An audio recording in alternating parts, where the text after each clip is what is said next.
नमस्कार. आज आहे डे 38. तर आपण आपल्या झेंडूच्या प्लॉटकडे चाललो आहे. तर पावसानं काय आज लवकरच तयारी चालू केल्या. तर काल जोडलेल्या ड्रीपला आज चालू करायचं होतं म्हणून आलो आहे प्लॉटमध्ये. काल तर पाऊस एवढा पडला की पुढचं 8 दिवस पाणी नाही दिलं तरी चालते. कालच्या वाऱ्यानं आणि पावसानं आत्तापासूनच झाडं वाकायला लागली बघा ही कशी. पुढं काय व्हायचं काय माहीत. प्लॉटमध्ये सहज फिरताना आपल्याला अशा पद्धतीची 2 झाडं दिसली. तर ही झेंडूच्या झाडातला कांटी करपा म्हणून ओळखला जातो आहे. या बुरशीमुळं अशा पद्धतीनं थांब्या करपतात. यासाठी आपल्याला औषधाची फवारणी करायला लागणार आहे. सहज फेरी मारताना हे काय आले म्हणून बघायला आलो आहे. तर खेकडा कसा येऊन बसला आहे बघा. काय केलं हल्लं ना मेले काय बघायचं म्हणून जरा डिवचून बघितलं.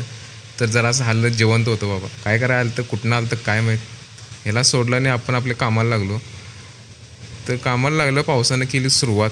तर आज काय काम आपलं पूर्ण होत नाही. तर भेटू उद्याच्या व्हिडिओमध्ये.